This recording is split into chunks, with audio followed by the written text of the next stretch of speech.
Assalamualaikum warahmatullahi wabarakatuh. Berjumpa kembali dengan saya Hanifah Damayanti, calon guru penggerak angkatan 11 dari SMA Negeri 1 Cempaka, Kabupaten Ogan Komering Ulu Timur, Provinsi Sumatera Selatan. Pada kesempatan kali ini saya tidak sendiri, saya ditemani oleh Ibu Elsa Marlia. Iya. Beliau adalah guru sosiologi di SMA Negeri 1 Cempaka. Assalamualaikum warahmatullahi wabarakatuh, Ibu Elsa. Bagaimana kabarnya nih Bu hari ini? Alhamdulillah kabar saya baik Ibu. Bagaimana kabar Ibu hari ini? Alhamdulillah saya juga dalam keadaan baik Bu Elsa. Nah baik Bu Elsa, pada hari ini kita akan melakukan percakapan praobservasi sebelum nanti melakukan proses supervisi di kelas dalam pembelajaran yang akan Ibu Elsa laksanakan. Perlu saya sampaikan Bu Elsa, dari awal Bu ya, bahwasanya kegiatan kita ini terdiri dari 3 tahap Bu. Yang pertama adalah percakapan praobservasi Bu. Yang kedua adalah supervisi kelas, di mana nanti saya akan membersamai Ibu Elsa di kelas dalam proses pembelajaran. Kemudian tahap yang ketiga Bu, yaitu percakapan pasca observasi yang nanti akan didampingi oleh pengajar praktik. Baik Bu Elsa, supervisi yang akan kita laksanakan ini tujuannya adalah untuk melihat dan juga mengevaluasi jalannya proses pembelajaran yang akan Ibu Elsa laksanakan. Dan tujuan praobservasi ini adalah sebagai persiapan awal supaya nanti Ibu Elsa lebih siap, kemudian juga lebih percaya diri dalam menyampaikan pembelajaran terhadap muridnya, seperti itu Bu. Ya. Oke, baik Bu Elsa, ada beberapa pertanyaan yang akan saya sampaikan nih Bu. Yang pertama itu mengenai tujuan pembelajaran. Tujuan pembelajaran Ibu Elsa yang ingin Ibu Elsa capai itu apa Bu? Kalau saya boleh tahu. Iya baik Ibu. Untuk tujuan pembelajaran saya di sini yang akan saya capai ada 2. Yang pertama yaitu peserta didik mampu menjelaskan pengaruh globalisasi bagi kehidupan masyarakat melalui pengamatan kasus di lingkungan sekitarnya. Nah, yang kedua adalah peserta didik mampu menjelaskan realitas kehidupan masyarakat digital dan perkembangannya. Ya, jadi itu adalah tujuan pembelajaran yang Ibu Elsa capai ya. Iya. Terus bagaimana dengan area pengembangan yang ingin Ibu lakukan? Kalau saya boleh tahu Bu, di bagian mana ya Bu ya? Untuk area pengembangan yang akan saya capai juga ada 2, yaitu di bagian pengetahuan dan keterampilan. Nah, yang pertama di bagian pengetahuan, peserta didik mampu menjelaskan pengaruh globalisasi bagi kehidupan masyarakat melalui pengamatan kasus di lingkungan sekitarnya. Nah, yang kedua adalah di bagian keterampilan. Peserta didik mampu menganalisis dan menerapkannya pada realitas kehidupan masyarakat digital dan perkembangannya. Oke, baik Bu Elsa. Jadi area pengembangan yang ingin Ibu Elsa capai itu ada 2 Bu ya. Ada bagian pengetahuan dan juga keterampilan, seperti itu Bu ya. Iya, betul Bu. Saya juga ingin mendengar bagaimana dengan rancangan pembelajaran yang Ibu rencanakan. Mungkin mulai dari strategi, kemudian model, dan juga metode pembelajaran Ibu Elsa. Ya, baik. Untuk strategi pembelajaran yang akan saya gunakan nanti adalah pembelajaran yang berdiferensiasi, yang terintegrasi dengan pembelajaran sosial emosional. Nah, kalau untuk model pembelajaran yang akan saya gunakan adalah model pembelajaran PBL atau Problem Based Learning, dengan juga diskusi kelompok, tanya jawab, dan penugasan Ibu. Baik Bu Elsa, sesuai dengan apa yang sudah Ibu Elsa sampaikan, jadi strategi pembelajaran Ibu Elsa itu adalah pembelajaran berdiferensiasi yang terintegrasi pada pembelajaran sosial emosional ya Bu ya. Yeah. Kemudian untuk modelnya Ibu Elsa menggunakan model PBL atau Problem Based Learning dan juga dengan metode diskusi kelompok, tanya jawab, dan juga ada penugasan, seperti itu Bu ya. Iya, betul Ibu. Selanjutnya nih Bu Elsa, bagaimana nanti terkait dengan media pembelajarannya Bu? Kira-kira media pembelajaran apa yang akan Ibu Elsa gunakan nanti? Ya, untuk media pembelajaran yang saya gunakan ya Bu, seperti biasa memakai laptop, terus LCD proyektor, saya memakai PPT, terus LKPD. Oke, baik Bu Elsa. Saya pikir persiapannya sudah lengkap sekali Bu ya. Bahkan cukup menarik nih Bu. Selanjutnya Bu Elsa, kapan Ibu Elsa akan melaksanakan pembelajaran tersebut Bu Elsa? Kebetulan saya di hari Jumat saja Bu. Kebetulan saya mengajar di kelas 12D pada jam pertama dan kedua. Baik, jadi nanti pelaksanaannya pada hari Jumat di kelas 12 di jam ke-1 dan 2, begitu Bu ya? Betul Ibu. Baik Bu, saya nanti akan membersamai Ibu di kelas dan saya akan melakukan sesuai dengan apa yang saya sampaikan tadi Bu di tahap kedua, yaitu kita akan melakukan supervisi kelas, kemudian nanti saya akan membersamai Ibu di dalam kelas dan setelah kegiatan supervisi ini berakhir nanti kita akan melakukan percakapan kembali, yaitu pada tahap yang ketiga, percakapan pasca observasi yang nanti akan didampingi oleh pengajar praktek, Bu. Ya. Baik, Bu, sebelum mengakhiri percakapan praobservasi kita ini, apa nih yang Ibu dapatkan dari percakapan kita hari ini? Yang saya dapatkan dari percakapan kita hari ini, Bu ya, saya mendapatkan gambaran bagaimana kegiatan saya nanti, dan tentunya saya akan lebih mempersiapkan diri lebih baik lagi dan mempersiapkan apa yang saya butuhkan dalam proses pembelajaran nanti, Ibu. Baik Bu, terima kasih sudah meluangkan waktu untuk melakukan percakapan praobservasi ini Bu ya. Saya berharap dan mendoakan semoga nanti proses supervisinya berjalan dengan lancar Bu ya. Iya. Dan sampai jumpa kembali di pertemuan selanjutnya Ibu, yaitu kegiatan supervisi kelas yang akan Ibu Elsa laksanakan nanti. Iya. Baik, demikian percakapan praobservasi yang sudah dilaksanakan bersama dengan Ibu Elsa. Beliau adalah guru sosiologi di SMA Negeri 1 Cempaka. Sampai jumpa di kegiatan selanjutnya, yaitu supervisi kelas yang akan dilaksanakan pada hari Jumat di kelas 12 di jam ke-1 dan 2. Saya akhiri. Wassalamualaikum warahmatullahi wabarakatuh. Baik, assalamualaikum warahmatullahi wabarakatuh. Waalaikumsalam warahmatullahi wabarakatuh. Apa kabarnya hari ini? Baik. Alhamdulillah kalau dalam keadaan baik. Ada temannya yang tidak masuk? Ada. Siapa? Yoga. Keterangan Yoga? Sahih. Mari kita doakan semoga Yoga cepat sehat dan pulih kembali. Amin. Sehingga bisa belajar seperti kita saat ini. Baik, sebelum kita memulai pelajaran hari ini, silakan pimpin doa dulu, Agus. Ya, teman-teman, sebelum kita belajar alangkah baiknya kita berdoa terlebih dahulu. Berdoa mulai.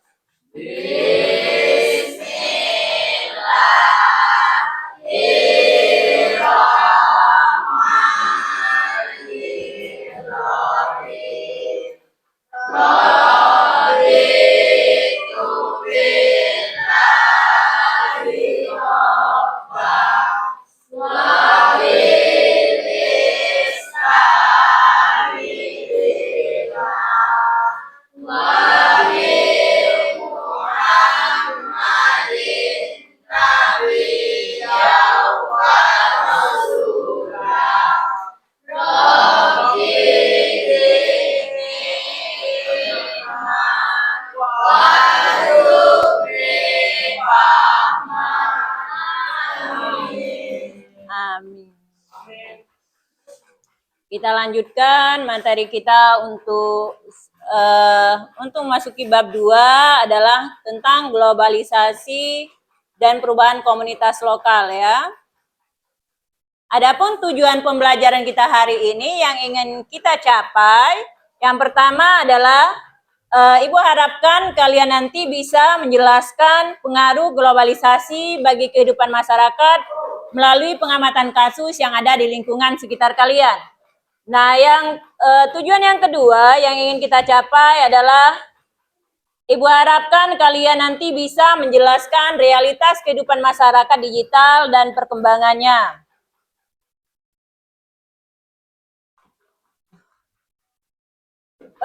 Baiklah, sebelum kita memulai ini, sebelum kita mulai lanjutkan pelajaran, mau ice breaking?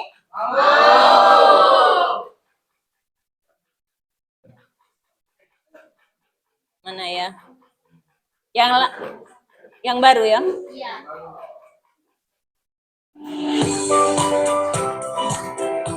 Boleh tegak semuanya?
Tepuk tangan dulu. Terima kasih. Silakan duduk kembali.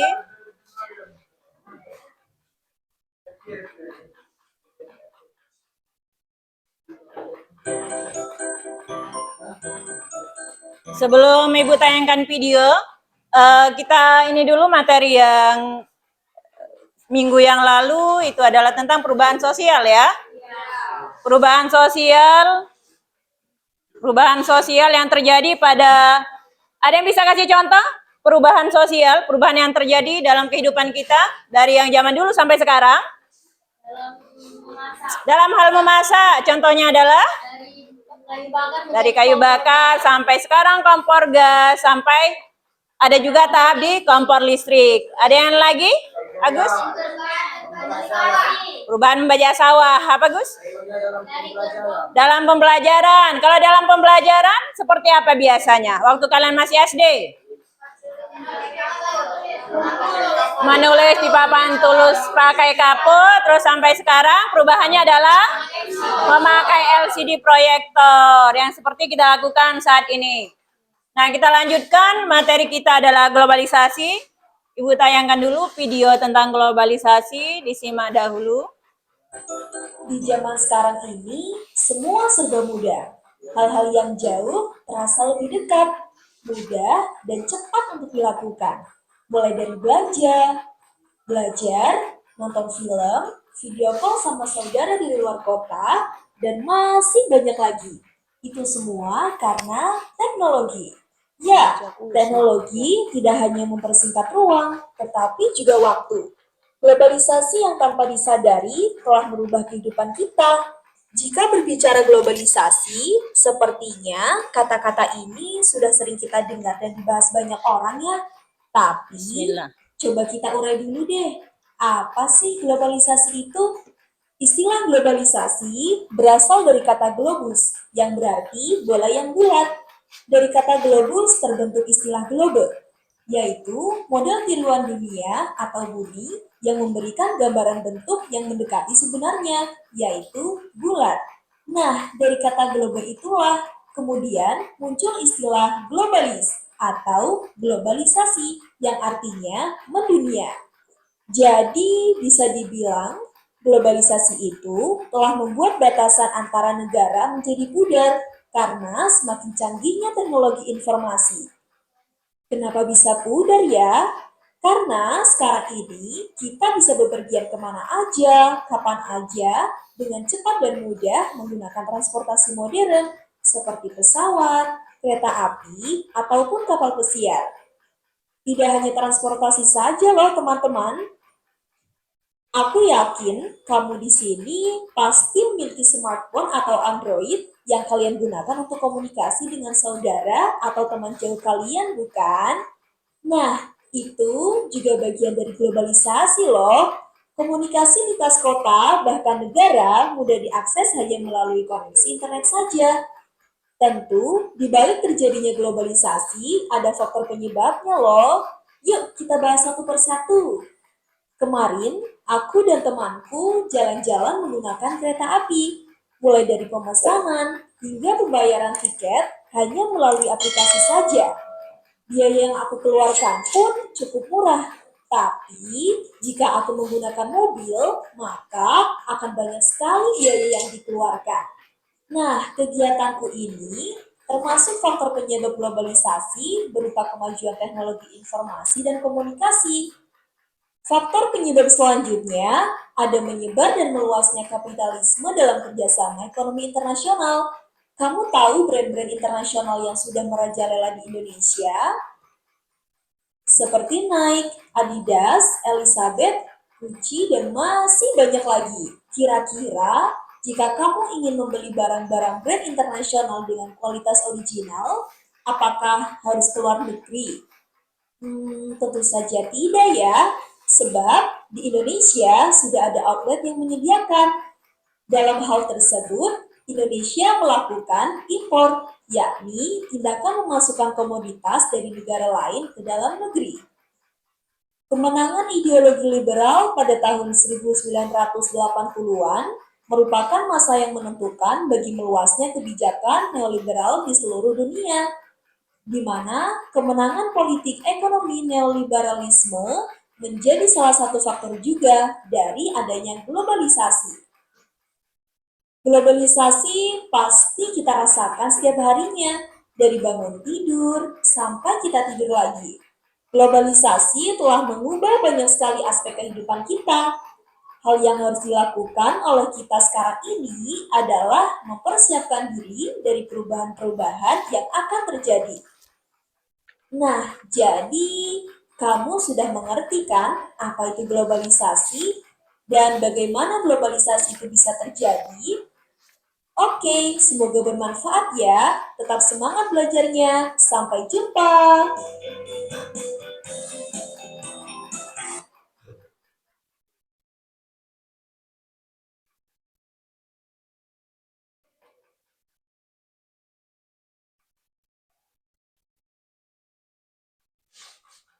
Apa yang bisa kalian tangkap dari penayangan video tadi? Dari penayangan video tadi? Ada yang bisa diambil kesimpulan? Pengertian globalisasi apa di sana tadi? Mendunia. Bisa apa? Bisa memakai barang branded tanpa harus pergi belanja ke luar negeri. Karena sudah terjadi apa? Adanya ekspor impor yang sudah ada terjadi perdagangan internasional. Apalagi Inten ada lagi?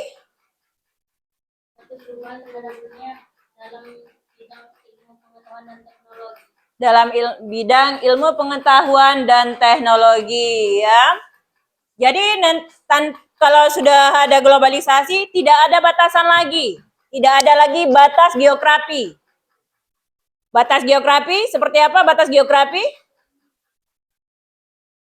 Batas geografis. Kalian membuat peta sudah, berarti tidak ada lagi batasan seperti itu. Ada tadi contoh cetan kan? Itu adalah menunjukkan tanpa adanya batas. Kita lihat ini adalah gambaran keluarga. Gambar yang pertama apa? Yang terlihat apa gambar pertama? Keluarga dengan sibuk dengan handphone masing-masing. Keluarga yang dalam satu ruangan malah satu meja, mereka satu sofa, tapi mereka sibuk masing-masing dengan gadgetnya masing-masing. Apakah terjadi pada kalian, pada keluarga kalian? Iya. Tidak. Alhamdulillah kalau yang tidak, kalau iya harus diperbaiki. Ya, seperti ini berarti apa yang harus dilakukan? Kalau yang seperti ini hilangnya kebersamaan, seperti kalian saja sambil makan, sambil main HP. Kenapa sambil makan harus main HP? Sudah ketergantungan, jadi menjadi kebiasaan yang sulit dihindari. Nah, seharusnya yang terjadi adalah di gambar kedua. Kalau kita lagi makan, letakkanlah ponsel, matikan notifikasi, jauhkan ponselnya biar tidak terganggu. Jadi nikmatilah kebersamaan bersama keluarga. Nah, kita lihat pengertian globalisasi. Jadi intinya di sini adalah ketergantungan. Globalisasi adalah sebuah ketergantungan antar masyarakat dunia dalam hal budaya ekonomi, interaksi tanpa dihalangi oleh batas negara atau geografi. Nah, kalau lebih sederhananya di sini adalah meluasnya ilmu pengetahuan dan komunikasi ke seluruh penjuru dunia. Kita lihat di sini faktor-faktor globalisasi. Ada 3. Kemajuan infrastruktur telekomunikasi dan informasi. Apa infrastruktur? Ada yang bisa kasih contoh infrastruktur? Yang dinikmati bersama-sama.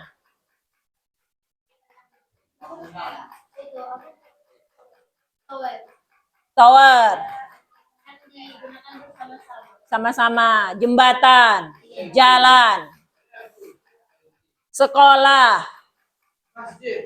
Iya, betul. Gambar ini apa? Gambar ini adalah tower. Bagaimana kalau terjadi di kita mati lampu? Kalau ini towernya mati? Tidak ada sinyal. Bagaimana dunia kalian? Hampa. Bukan gelap lagi, hampa. Tiada arti. Kalau lebih enak putus cinta daripada tidak punya paket data. Asli ya. Yang kedua kemunculan internet, hampir sama. Yang ketiga adalah semakin canggihnya teknologi. Gambar apa yang ini? LRT. Kalau di Palembang itu LRT, kalau di Jakarta namanya apa? MRT. Sudah ada yang pernah naik itu? Kalau sudah pernah naik, apa sudah buat SW? Kapan-kapan nanti ya. Tapi kalau yang baru pertama sekali biasanya diabadikan. Diabadikan dan langsung buat SW. Lagi di sini nih. Posisi. Lanjut kita di ciri-ciri perubahan. Ciri-ciri globalisasi. Adanya perubahan, kemajuan, dan perkembangan teknologi di segala aspek adalah contohnya adalah ojek online. Ojek online itu salah satu ini. Dampak globalisasi apapun yang mau kita lakukan, apalagi kalau misalnya kita di kota, kita tidak harus punya kendaraan, tidak harus keluar rumah, mau makan apa saja bisa pesan, bisa GoFood. Asal ada aplikasinya di handphone. Yang kedua adalah pasar dan produksi ekonomi negara yang saling bergantung. Antara satu dengan yang lainnya saling ketergantungan. Contoh misalnya pakaian. Remaja sekarang menyukai pakaian apa modelnya? Korean Korean style. Yang apa? Tidak. crop. Yang crop itu, nah, tidak ngetat sebenarnya. Kalau yang model ini tuh Korean style itu tidak ngetat. Gebor-gebor tapi pendek. Nah, itu ketergantungan dari negara Korea, kita menyukainya, makanya ada terjadinya ekspor impor. Yang ketiga adalah meningkatnya masalah bersama, kerusakan lingkungan, pemanasan global, dan terjadinya limbah akibat pabrik industri. Jadi masalah bersama bukan hanya masalah misalnya suatu negara, tapi masalah bersama. Yang keempat adalah adanya aktivitas, interaksi, dan pertukaran budaya tanpa kita sadari. K-pop, ada lagi contoh yang lain? Menyukai budaya lain? Ya, tadi cara berpakaian juga, menyukai musik, menyukai tarian dari luar negeri. Apa? Gaya rambut, betul sekali. Gaya rambut apa yang model sekarang ini? Mulet, gaya mulet. Gaya mulet ya, seperti teman kita. Nah, gaya mulet itu adalah dari mana kalau gaya rambut mulet? Dari Jepang, memang ada dari Jepang. Kita lihat kembali video ini adalah dampak di bidang ekonomi. Dampak dari globalisasi. Dampak positif globalisasi. Apakah teman-teman pernah mendengar istilah globalisasi? Globalisasi adalah proses yang membuat negara-negara di dunia menjadi terhubung. Hubungan antar negara ini tidak hanya terjadi pada satu bidang, tapi di berbagai bidang, seperti kebudayaan. Globalisasi bisa membawa banyak dampak positif untuk orang-orang di seluruh dunia loh. Yuk cari tahu dampak positif globalisasi di bidang pariwisata, transportasi, perdagangan, kreativitas, dan budaya. Dampak positif globalisasi di bidang pariwisata. Saat sebuah negara menjalin kerjasama dengan negara lain, bidang pariwisata pasti akan berdampak. Salah satunya adalah meningkatnya jumlah wisatawan yang datang ke negara itu. Dampak positif ini juga bisa menghasilkan peraturan bebas visa, sehingga wisatawan luar negeri hanya perlu membawa paspor. Dampak positif globalisasi di bidang transportasi. Proses globalisasi yang terjadi bisa membuat bidang transportasi jadi berkembang. Globalisasi mendorong adanya pertukaran ide dari negara yang lebih berpengalaman membuat alat transportasi ke negara lain. Hasilnya, negara lain jadi punya pengetahuan untuk membuat alat transportasi yang canggih. Selain itu, globalisasi juga membuat banyak negara bekerja sama membuat transportasi umum sehingga biaya perjalanan jadi lebih murah. Dampak positif globalisasi di bidang perdagangan. Dulu, barang-barang khas suatu negara mungkin hanya ada dan dijual di negara itu saja. Tapi dengan adanya globalisasi, barang-barang bisa dijual sampai ke luar negeri, termasuk juga makanan. Hal ini karena negara-negara sudah menjalin kerjasama sehingga memudahkan barang untuk masuk ke negara itu. Maka itu, sekarang kita bisa menemukan berbagai makanan dan produk dari negara lain di sekitar kita. Dampak positif globalisasi di bidang kreativitas. Saat sebuah negara mengalami globalisasi, pastinya orang dari luar negeri jadi lebih mudah masuk ke negara itu untuk bekerja. Hal ini mendorong warga lokal untuk mengembangkan kreativitas supaya bisa bersaing dengan orang asing. Persaingan yang sehat ini bisa membuat kreativitas orang menjadi lebih beragam. Dampak positif globalisasi di bidang keragaman budaya, pola pikir, dan toleransi. Globalisasi juga bisa memengaruhi kebudayaan dan pola pikir masyarakat dunia. Salah satunya adalah wawasan kita tentang suku dan budaya di seluruh dunia jadi bertambah. Hal ini membuat toleransi jadi meningkat karena sudah mengetahui kebudayaan dari negara lain. Nah, itulah beberapa dampak positif dari globalisasi. Dampak apa yang paling teman-teman rasakan di kehidupan sehari-hari? Tulis di kolom komentar ya. Sampai di sini dulu ya videonya. Jangan lupa like. Yang kita tayangkan tadi adalah dampak dari globalisasi. Ada berapa tadi dampaknya, Nak? Yang pertama apa tadi? Dampak dalam pariwisata. Dalam pariwisata, apa yang terasa kalau dampak pariwisata? Kita bisa mengenal suatu pariwisata di suatu daerah, suatu tempat atau negara lain. Kita bisa mengetahuinya dari postingan mana? Media sosial. Semakin sering diposting orang, biasanya apa yang terjadi pada kita? Ingin minat untuk ke sana. Menumbuhkan minat, kan? Akhirnya dikunjungi dan ramai peminatnya. Yang kedua apa tadi? Di bidang apa? Dampak globalisasi adalah kreativitas. Iya. Apa yang kedua? Transportasi. Transportasi. Di bidang transportasi banyak sekali. Dari pemesanan, dari cara pemesanan yang dicontoh yang nomor 1 tadi, dalam pemesanan kita bisa memesan tiket apa? Tiket kereta api tadi bisa melalui online juga, kan banyak dijual. Mau tiket pesawat, tiket kereta, itu semua bisa dibeli secara online jauh-jauh hari sebelum misalnya tanggal yang ditentukan. Misalnya bulan depan atau setengah tahun kemudian, itu sudah bisa pesan dari sekarang.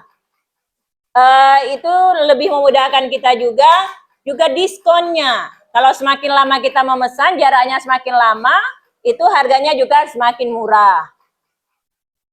Yang ketiga tadi kreativitas. Kalau di kreativitas tadi apa? Semakin banyak orang yang kreatif. Iya, menciptakan transportasi, menciptakan usaha baru. Contoh saja dalam bidang makanan dan minuman. Banyak sekali dalam bidang minuman. salah pencet. Dalam bidang minuman dan kuliner, ya dalam bidang makanan kita bisa menikmati segala jenis makanan. Kalau kita masuk ke mall itu banyak sekali jenis makanan ya. Dari Jepang, Korea, apalagi itu. Jadi bukan hanya Padang ya.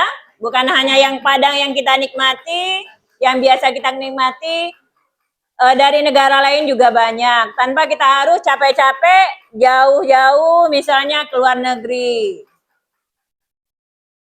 Nah, dari beberapa penjelasan tadi, Ibu ingin kalian mendiskusikan ada di halaman 51 tentang tren berpakaian global yang kini merajalela. Silakan membentuk kelompoknya yang sudah pernah kita lakukan ya. Bentuklah kelompoknya.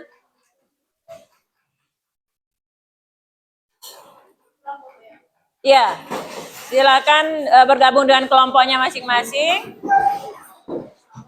Tentang tren berpakaian global yang kini merajalela.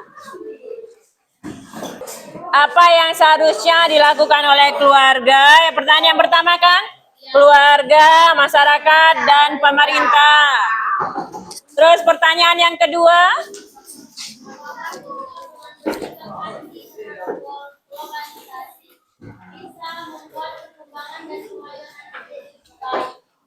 Ya. Dan yang ketiga adalah bagaimana cara kalian mengantisipasi fenomena soal agar kehidupan kalian tidak dipengaruhi oleh hal negatif tersebut. Diskusikan dulu, saling kerjasama antar temannya. Kayak gini tadi.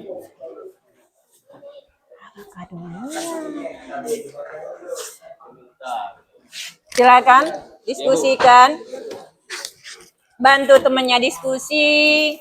Lihat di halaman 52. Di halaman 52 Andre, lihat halaman 52 Andre.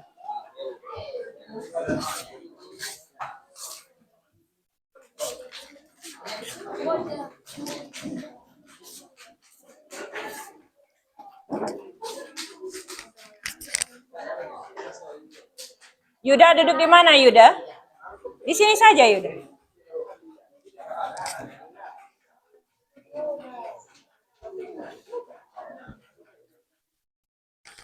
Sudah ada yang nemu jawaban yang nomor 1, bagaimana ininya?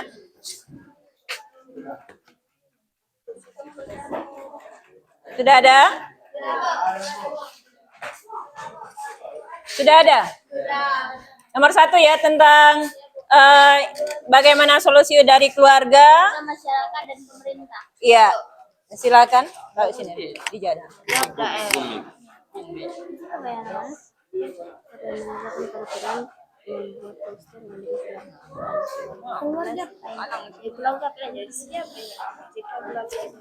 Soalnya dulu.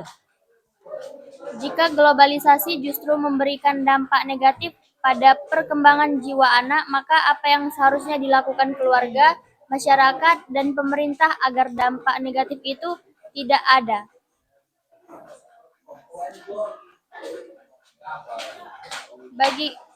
Dengarkan yang lain, temannya Bagi sudah mulai menjawab. keluarganya- Nomor 1 ya.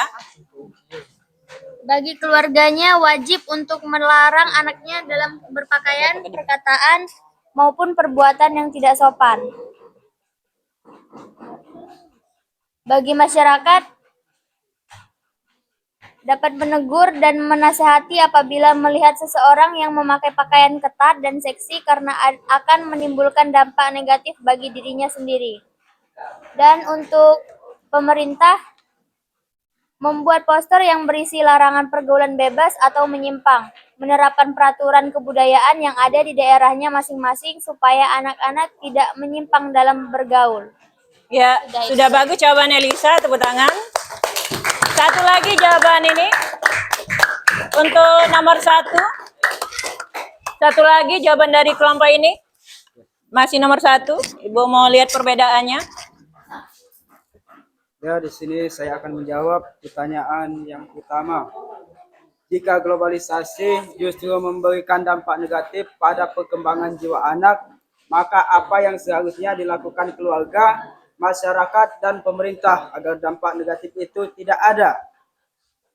Yang harus dilakukan keluarga seperti ayah dan ibu memberi nasihat yang baik pada anaknya, contohnya jangan memakai pakaian yang kelihatan aurat.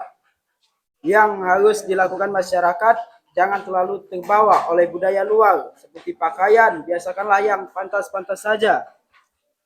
Yang harus dilakukan pemerintah adalah mengajak masyarakatnya untuk tidak ikut-ikutan budaya luar, contohnya pengumuman melalui poster. Iya, itu jawaban yang nomor 1 dari teman kalian, ya, dari Agus ya. Jadi kita bisa simpulkan jawaban nomor 1 nanti. Kita bahas dulu yang nomor 1. Apa tadi pertanyaannya?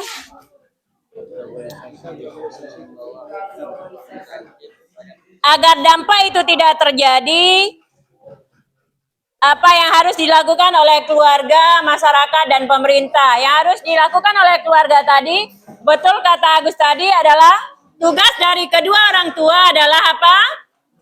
Menasehati anaknya, memberitahu apa yang harus dilakukan. Berpakaianlah yang sopan. Terus apa lagi dari kelompok ini tadi, yang dari ini keluarga? Cara orang tuanya? Orang tua.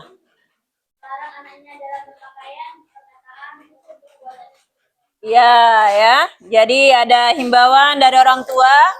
Apa kalian seperti itu masih mendengarkan nasihat orang tua? Ya. Jadi memang benar yang dikatakan oleh orang tua, berpakaianlah yang sopan, tidak harus kita ke barat-baratan. Terus yang harus dilakukan oleh dari pihak dari masyarakat apa? Yang dari masyarakat tadi apa? Dari masyarakat?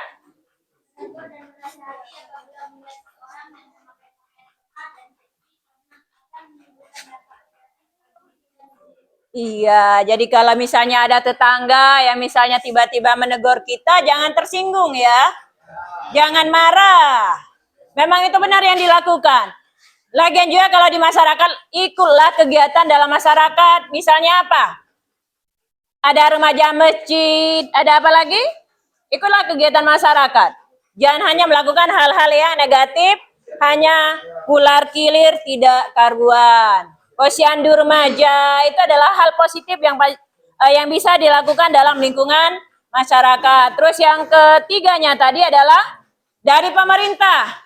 Yang dilakukan pemerintah untuk menghindari dampak-dampak negatif itu adalah berupa himbauan, berupa bentuk poster, atau adanya penyuluhan-penyuluhan ke sekolah atau ke masyarakat. Nah, terus kita lanjutkan yang soal nomor 2. Siapa yang menjawab soal nomor 2? Soal nomor 2, silakan ini. Nanti. Duduk Bu ya. Ya. 2. Apakah justru dengan bersikap apatis terhadap globalisasi bisa membuat perkembangan dan kemajuan anak menjadi lebih baik? Jawabannya tidak, karena justru kita harus mengikuti perkembangan zaman yang semakin maju dan modern agar tidak ketinggalan zaman. Karena tidak semuanya bersifat negatif. Di dalamnya terdapat hal-hal positif juga. Mungkin sebagian sudah terjerumus, tetapi masih ada juga yang tidak mengikuti tren-tren baju yang terbuka. Globalisasi bukan hanya tentang perubahan mode cara berpakaian saja. Contoh lainnya di bidang pendidikan, kesehatan, dan komunikasi. Oke, terima kasih untuk Sinta. Jawabannya sudah sangat baik. Kita lanjutkan, siapa lagi yang nomor 2?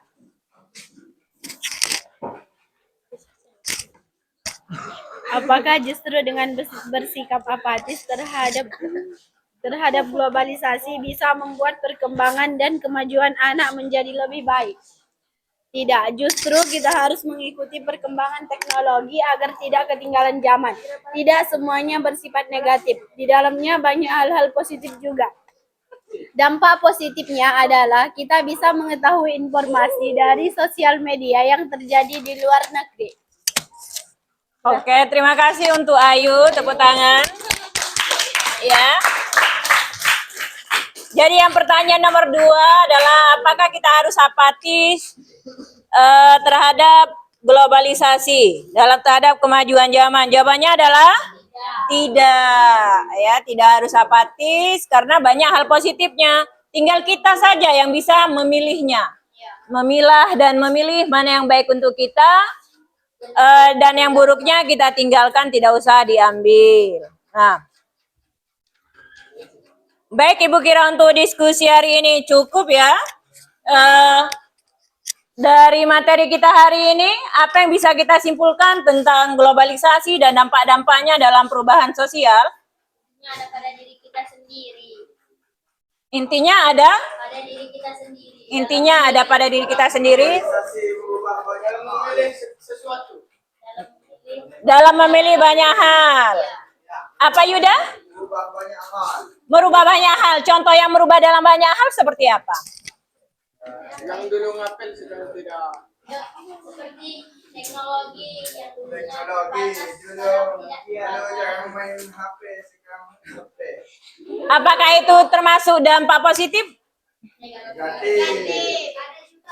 Ada juga positifnya untuk kita gunakan dalam belajar. Yang dampak negatifnya apa kalau menggunakan handphone? Sering lupa waktu. Terus apa? Menonton yang tidak seharusnya. Nah, jadi tinggal kalian bagaimana cara memilah dan memilihnya ya. Bisa?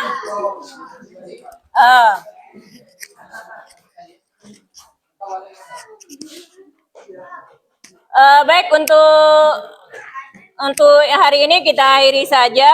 Untuk materi selanjutnya minggu depan kita materi kita tentang komunitas lokal akibat dari globalisasi ya. Ibu mau menanyakan apa kesan kita hari ini dalam pembelajaran dengan Ibu Elsa, pelajaran sosiologi hari ini? Apa yang kalian rasakan? Dapat ilmu terus? Tambah pengalaman. Tambah pengalaman. Ada lagi? Dengan yang ibu-ibu tampilkan melalui PPT, melalui video, menarikkah bagi kalian? Mudahkah diserap? Mudah mengerti? Alhamdulillah. Sering-sering? Oh, sering-sering ice breaking. Baik, terima kasih untuk hari ini ya. Oke, terima kasih untuk hari ini. Assalamualaikum warahmatullahi wabarakatuh. Assalamualaikum warahmatullahi wabarakatuh. Waalaikumsalam. Berjumpa kembali dengan saya Henifa Damayanti, calon guru penggerak angkatan 11 dari SMA Negeri 1 Cempaka, Kabupaten Ogan Komering Ulu Timur, Provinsi Sumatera Selatan. Pada kesempatan kali ini kita akan mengadakan percakapan pasca observasi. Di sini saya tidak sendiri, saya ditemani oleh Ibu Elsa Marlia. Beliau adalah guru sosiologi di SMA Negeri 1 Cempaka.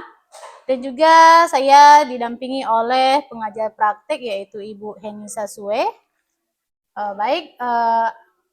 Assalamualaikum warahmatullahi wabarakatuh, Ibu Elsa, Ibu Heni. Waalaikumsalam. Bagaimana kabarnya hari ini, Ibu Elsa? Alhamdulillah kabar saya baik. Kabar Ibu bagaimana, Bu? Alhamdulillah saya juga baik, Bu Elsa. Ibu Heni sendiri bagaimana kabarnya, Bu? Alhamdulillah. Alhamdulillah ya, Bu ya. Kita masih diberikan kesehatan sampai saat ini ya, Bu ya. Oke, baik Bu Elsa. Pada percakapan pasca observasi ini ada beberapa pertanyaan nih Bu Elsa yang akan saya sampaikan terkait dengan jalannya kegiatan observasi kelas yang sudah Ibu Elsa laksanakan kemarin. Tentunya dengan tujuan Ibu Elsa untuk mengevaluasi sejauh mana proses pembelajaran yang sudah Ibu Elsa lakukan.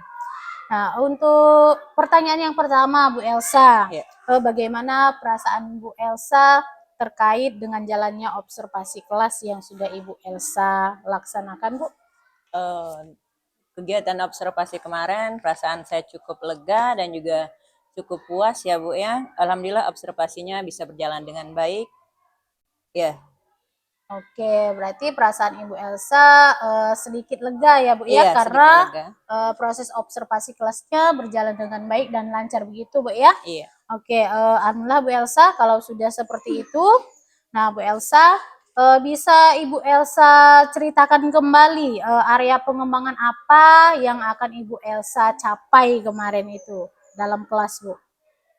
Area pengembangan yang waktu itu akan saya capai ada 2, yaitu pengetahuan dan keterampilan.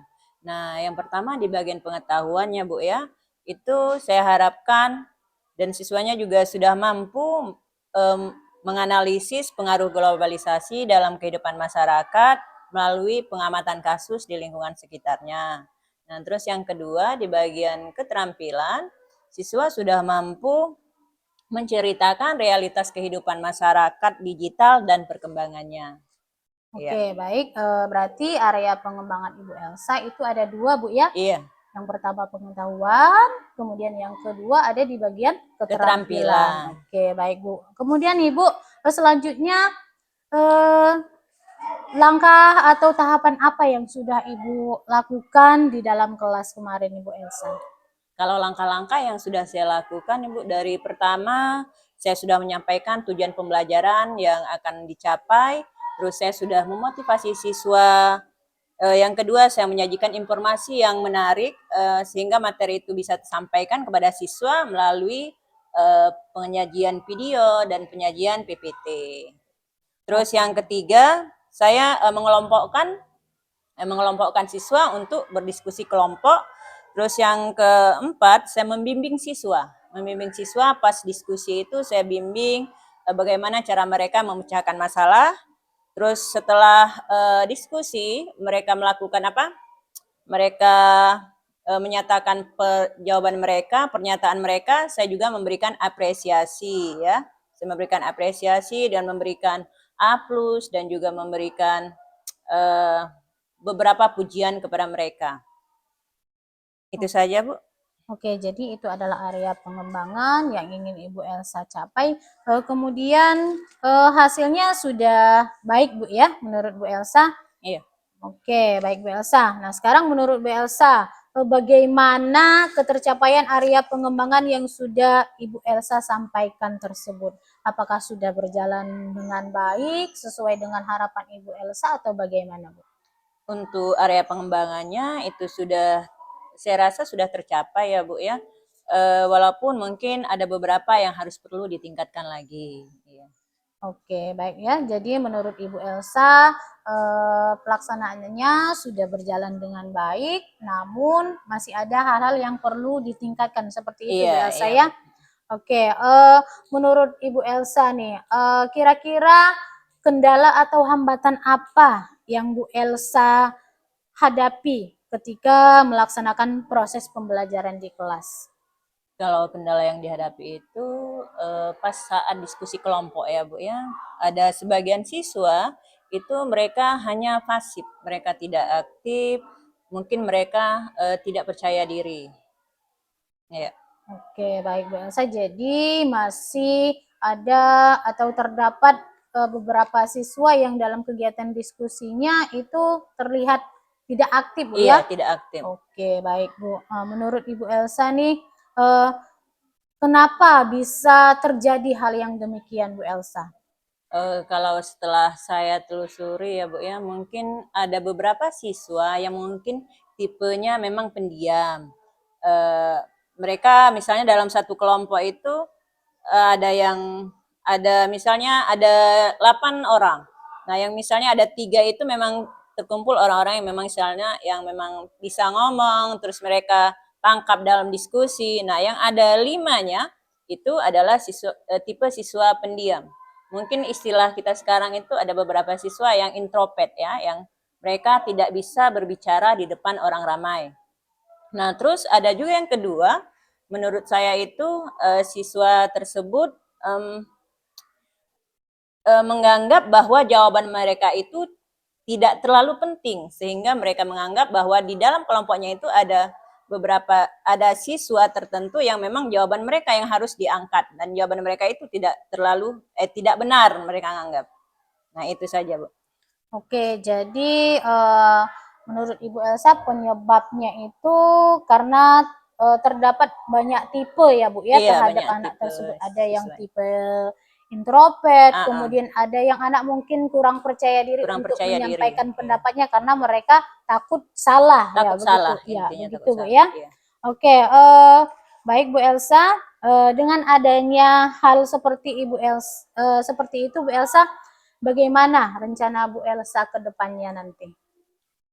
Yang akan saya rencanakan, saya ingin menciptakan suasana yang menyenangkan sehingga siswa saya bisa termotivasi untuk lebih aktif kembali tanpa harus misalnya saya mengajak, tapi mereka termotivasi oleh kegiatan pembelajaran saya. Misalnya saya adakan ada beberapa game misalnya untuk meningkatkan motivasi mereka, terus saya ada istilahnya pakai puzzle apa itu Bu yang buat teka-teki silang itu nanti saya buat award war ya namanya itu. Oke, baik Bu Elsa. Mudah-mudahan apa yang menjadi rencana Bu Elsa tadi akan terlaksana atau terrealisasi dengan baik ya Bu ya. Kemudian Bu Elsa, kalau saya boleh tahu nih Bu Elsa, kapan Ibu Elsa akan memulai rencana yang Bu Elsa sampaikan tadi? Saya akan melaksanakannya itu kira-kira akhir bulan ini ya Bu ya, kebetulan itu ada di tanggal berapa itu? Tanggal 20-an Bu. Ya. Oke, baik. Jadi Bu Elsa akan memulainya dengan secepat mungkin. Secepat mungkin ya, Iya, oke, dalam baik akhir sekali, bulan Bu. ini ya. Ya, dalam akhir bulan ini ya Bu ya. Oke, baik Bu Elsa. Terima kasih atas jawaban-jawaban yang Ibu Elsa sampaikan. Mudah-mudahan apa yang Bu Elsa rencanakan secepatnya dapat dilaksanakan ya Bu Elsa ya. Iya. Oke, terima kasih. Saya ucapkan sekali lagi kepada Ibu Elsa karena sudah meluangkan waktunya untuk melakukan percakapan pasca observasi ini. Nah, selanjutnya saya berikan kesempatan kepada Ibu Henisa Sue selaku pengajar praktik untuk menyampaikan umpan balik terkait jalannya percakapan observasi yang telah dilaksanakan. Dipersilakan Bu. Terima kasih Bu. Elsa yang sudah ikut aktif dalam kegiatan observasi yang dilakukan oleh Ibu Henipat. Oke, ini pasca observasi ini yang dilakukan oleh Ibu Henipat ini sudah sesuai dengan alur tirta, terlihat dari tujuan yang dicapai, terlihat dari Ibu Henipat menggali pertanyaan-pertanyaan dan jawaban-jawaban dari Ibu Elsa. Kemudian juga sudah terlihat di situ rencana dari Ibu Elsa, dan terakhir itu sudah terlihat juga tanggung jawab yang akan dilakukan oleh Ibu Elsa. Jadi pasca observasi dengan teknik kucing ini sudah berjalan atau mengalir sesuai dengan alur tirta. Demikian Ibu. Oke, baik, terima kasih Ibu Heni atas umpan baliknya. Oke, demikianlah kegiatan percakapan pasca observasi yang sudah dilaksanakan. Sampai berjumpa kembali di lain kesempatan. Saya akhiri. Wassalamualaikum warahmatullahi wabarakatuh.